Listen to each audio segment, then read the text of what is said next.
दोस्तों, क्या आपने कभी आदि कैलाश के दर्शन किए हैं? अगर नहीं किए हैं तो अब मौका है, क्योंकि आदि कैलाश यात्रा 2025 जो है अब जल्द ही शुरू होने जा रही है।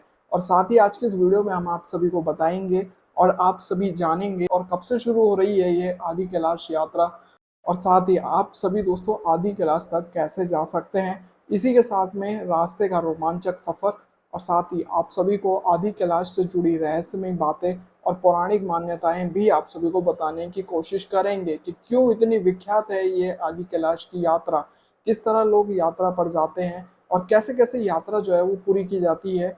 ये पूरी जानकारी आज के इस वीडियो में आप सभी को मिलेगी। तो चलिए शुरू करते हैं आज की वीडियो। अगर आप चैनल पर नए आए तो भाई चैनल को सब्सक्राइब कर लीजिए, बेल आइकन को प्रेस कर लीजिए, जिससे आने वाली सभी नई वीडियो की नोटिफिकेशन आप तक पहुंच सके। तो चलिए शुरू करते हैं आज की वीडियो। अगर आप सभी दोस्तों आदि कैलाश के बारे में नहीं जानते तो आप सभी के लिए छोटी सी जानकारी आपको बता दी जाए कि आदि कैलाश कहाँ है और क्यों आदि कैलाश कहा जाता है। ये बातें आप सभी को बता दी जाए। दोस्तों, आदि कैलाश को छोटा कैलाश भी जो है वो कहा जाता है। बताया जाता है कि यह आदि कैलाश उत्तराखंड के पिथौरागढ़ जिले में स्थित है। नेपाल सीमा के नजदीक यह आदि कैलाश स्थित है।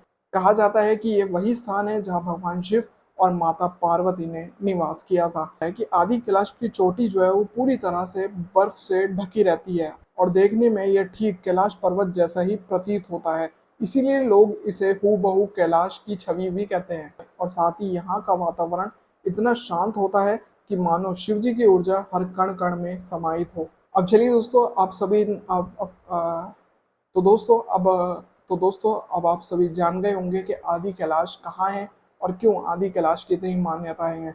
अब आप सभी को बताते हैं आदि कैलाश यात्रा 2025 के बारे में कि अगर आप सभी इस साल आदि कैलाश की यात्रा पर जा रहे हैं तो आप सभी कैसे अपनी यात्रा पर जा सकते हैं, क्या है पूरी तारीखों के बारे में जानकारी आप सभी को दे दी जाए। दोस्तों, बताया जा रहा है कि आदि कैलाश यात्रा 2025 मई के महीने से शुरू होगी। इसी के साथ यात्रा जो है ये 14 मई से शुरू हो रही है। और साथ ही इसके अलग अलग बैच जो है वो बनाए गए हैं, जो कि वो रहेंगे कुछ इस तरह से कि 14 मई से ये बैच जो है 14 मई के लिए, 19 मई के लिए, 31 मई के लिए और 30 जून, और साथ ही 18 जून, और साथ ही 25 सितंबर और 30 सितंबर, और साथ ही 4 अक्टूबर को निकलेंगे। ये कई अलग अलग तरह के बैच जो है वो तैयार किए जाएंगे और इन्हीं इन्हीं तारीखों पर ये बैच जो है यात्रा के लिए निकलेंगे। और ये पूरी की पूरी यात्रा लगभग 8 से 11 दिन की जो है वो होती है, जो कि आपके चुने हुए टूर पैकेज पर निर्भर करता है। साथ ही यात्रा जो है वो अक्टूबर के माध्यम तक जो है वो चलेगी। और साथ ही दोस्तों, जब तक मौसम अनुकूल रहता है तब तक ये यात्रा चलाई जाती है। तो अक्टूबर में अगर मौसम बिगड़ता है तो यात्रा को रोका जा सकता है, लेकिन अगर मौसम क्लियर साफ सुथरा रहेगा और साथ ही मार्ग में कोई दिक्कतें नहीं आएगी तो यात्रा अक्टूबर के मध्य तक चलती है। अब यहाँ पर दोस्तों सवाल ये उठता है कि यात्रा कैसे करें। ये एक बहुत बड़ा सवाल है, इस पर बात कर ली जाए। दोस्तों, अगर आप सभी आदि कैलाश की यात्रा पर जा रहे हैं लेकिन आप सभी कैसे जा सकते हैं उसके लिए परेशान है, तो आप सभी को ये बातें भी बता दी जाए। सबसे पहले आप सभी को जो है दिल्ली से काठ गोदाम या फिर हल्द्वानी पहुंचना होगा। अगर आप सभी चाहें तो आप सभी बाय ट्रेन या फिर बाय रोड अगर आप जाना चाहें तो आप जा सकते हैं। फिर वहां से आप सभी को पिथौरागढ़ और फिर धारचूला तक पहुंचना होगा। और फिर धारचूला से ये यात्रा का असली रोमांचक जो है वो शुरू होता है। बताया जाता है कि यहाँ से रास्ता जो है काफी ज्यादा उबड़ खाबड़ रास्तों से होता हुआ गुजरता है। रास्ते में आप सभी को गूंजी और कूटी गांव जो है वो आपको यहाँ रास्ते में देखने को मिलते हैं। साथ ही आगे से आगे कई ऐसे रास्तों पर आप सभी को ट्रैकिंग भी जो है वो करनी पड़ती है, तो पूरी तैयारी से आपको जाना पड़ेगा। लेकिन अगर आपके पास कम समय है तो अगर आप चाहें तो आप हेलीकॉप्टर के जरिए भी अपने यात्रा जो है वो कर सकते हैं। ये ऑप्शन विकल्प में है।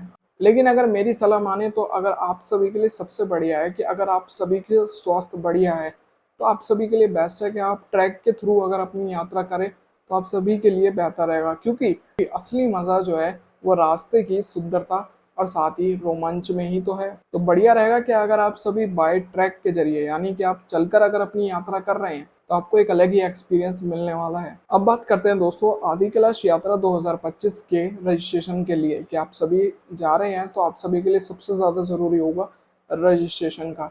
रजिस्ट्रेशन कैसे कर सकते हैं, क्या क्या पूरी जरूरी बातें हैं वो आप सभी को बता दी जाए। दोस्तों, बताया जा रहा है कि आदि कैलाश यात्रा के लिए पंजीकरण अनिवार्य है। तो ऐसा नहीं है कि आप सभी सीधा उठे और अपनी यात्रा के लिए निकल गए, नहीं। सबसे ज़्यादा ज़रूरी है आपका रजिस्ट्रेशन होना, तभी आप आदि कैलाश तक पहुंच पाएंगे, वरना बीच रास्ते में आप सभी को रोका जा सकता है। तो इसलिए रजिस्ट्रेशन करके चलें तो आपके लिए बेहतर रहेगा। इसके लिए आप सभी के लिए ज़रूरी होगा, रजिस्ट्रेशन के लिए आप सभी के लिए ज़रूरी होगा कई ऐसे डॉक्यूमेंट्स, जैसे कि आधार कार्ड, या और साथ ही आप सभी को पासपोर्ट साइज़ की फ़ोटोज़ जो है वो अपनी देनी होगी, और साथ ही मेडिकल फिटनेस सर्टिफिकेट इस पूरे रजिस्ट्रेशन में आप सभी को देना होगा।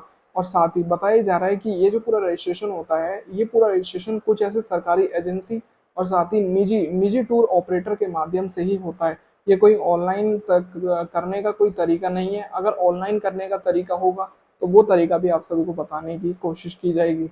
और साथ ही दोस्तों ध्यान रखें कि यात्रा की तैयारी पहले से करें, शारीरिक फिटनेस पर ध्यान रखें, क्योंकि यात्रा जो है काफ़ी ऊंचाई पर जो है वो होती है। तो यहाँ पर दिक्कतें आती है ऑक्सीजन की कमी जो है वो हो जाती है, तो इसीलिए ट्रैकिंग करना थोड़ा कठिन हो सकता है। तो इसलिए थोड़ी ब्रीथिंग की एक्सरसाइज भी करें, जिससे कि कोई दिक्कतें ना आ सकें। चलिए दोस्तों, अब आप सभी को आदि कैलाश यात्रा 2025 से जुड़ी जितनी जानकारी थी ये तो पता चली, लेकिन क्या ऐसी पौराणिक कथा और क्या क्या ऐसे मान्यताएं जो है वो आदि कैलाश से जुड़े हुए हैं, क्या आप सभी को ये सब पता है? अगर नहीं पता है तो आप सभी को बता दी जाए। दोस्तों, कहते हैं कि भगवान शिव और माता पार्वती ने यहाँ पर तपस्या और विश्राम किया था, और यहाँ की पवित्र झील जो है वो काफी ज्यादा पवित्र मानी जाती है। ये जो पवित्र झील है इसे पार्वती सरोवर कहा जाता है, जिसमें माता पार्वती ने स्नान किया था। और साथ ही दोस्तों, इस सरोवर के साथ साथ सभी ओम पर्वत के भी दर्शन जो है वो करेंगे, जो कि ये ओम पर्वत रास्ते में ही पड़ता है। बताया जाता है दोस्तों कि इसकी चोटी पर बर्फ की जो आकृति जो बनती है वो एक प्राकृतिक तरीके से आकृति बनती है, वो भी ओम की। ओम की आकृति बर्फ से ऐसी बन जाती है कि दूर से अगर हम इस पर्वत को देखें तो कुदरती ऐसा लगता है कि किसी ने आकर ओम बना दिया हो। ये एक अलग ही आकृति जो है बिल्कुल देखने लायक होती है। अगर आप इसे अपनी स्वयं आंखों से देखें तो आपके रोंगटे खड़े हो जाएंगे इस पूरे दृश्य को देखकर। और यही नहीं, कूटी गांव के बारे में मान्यता ये है कि पांडव अज्ञातवास के समय यहीं रुके थे, यहीं उन्होंने अपना अधिकतम समय जो है वो बिताया था। तो दोस्तों, ये तो रही आदि कैलाश की पौराणिक कथा और यहाँ के मान्यताएं। अब बात करते हैं यात्रा के लिए सुझाव और सावधानियां, क्या क्या बरत कर चलें जिससे आपकी यात्रा अच्छी हो सके। साथ ही कुछ ज़रूरी बातें जो हैं वो जान लीजिए, जैसे कि ऊंचाई के कारण आप सभी के लिए ज़रूरी है AMS, यानी कि एक्यूट माउंटेन सीकनेस जो है वो हो सकता है।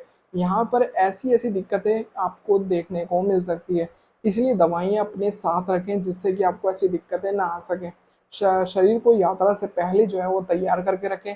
वॉकिंग, ट्रैकिंग, ये सब अपने लिए परफेक्ट रखें। इन सभी की प्रैक्टिस आप सभी करके रखें। मौसम कभी भी बदल सकता है, इसलिए अपने संग वाटर प्रूफ जैकेट और गर्म कपड़े जरूर रखें। यहाँ ठंड बहुत पड़ती है। साथ ही यहाँ पर नेटवर्क की समस्या मामूली सी बात है, यहाँ नेटवर्क समस्या तो तय है। तो यहाँ इसलिए आप सभी के लिए ज़रूरी है कि आप सभी ज़रूरी संपर्क जो है वो पहले से ही कर रखें, पहले से ही करके आएँ, जिससे कि यहाँ पर आप सभी को कोई दिक्कतें ना आ सकें। साथ ही सबसे ज़रूरी बात ये कि वहाँ की प्रकृति और संस्कृति का सम्मान करें, ये आप पर निर्भर करता है। तो दोस्तों, ये थी कैलाश मानसरोवर यात्रा। न सिर्फ एक धार्मिक यात्रा है, बल्कि ये आत्मा की शांति और प्रकृति से भी अद्भुत नज़ारों का संगम है। अगर आप सभी में शिव भक्त आपके मन में है तो आप सभी इस जीवन में एक बार आदि कैलाश यात्रा जरूर करनी चाहिए। तो आप सभी दोस्तों कब जा रहे हैं आदि कैलाश यात्रा के लिए, कमेंट में जरूर बताना। और साथ ही आपके जो भी सवाल हैं आप सभी कमेंट में कर सकते हैं। तो उम्मीद करता हूँ दोस्तों आज की वीडियो आप सभी को पसंद आई होगी। अगर आपको ये वीडियो काफ़ी ज़्यादा हेल्पफुल लगी है आदि कैलाश यात्रा 2025 के लिए, तो भाई वीडियो को ज़रूर से ज़रूर लाइक ज़रूर दबाएं, और साथ ही इस वीडियो को अपने परिवार, अपने दोस्तों तक इस वीडियो को शेयर ज़रूर करें। और खासकर जो भी यात्री आदि कैलाश की यात्रा पर जा रहे हैं उनको खासकर ये वीडियो शेयर जरूर करें। और साथ ही अगर आप चैनल पर नए आए तो भाई चैनल को सब्सक्राइब कर लीजिए, बेल आइकन को प्रेस कर लीजिए, जिससे आने वाली सभी वीडियो का नोटिफिकेशन आप तक पहुंच सके। तो मिलते हैं ऐसे ही और नई वीडियो में, तब तक के लिए जय हिंद, वंदे मातरम, हर हर महादेव।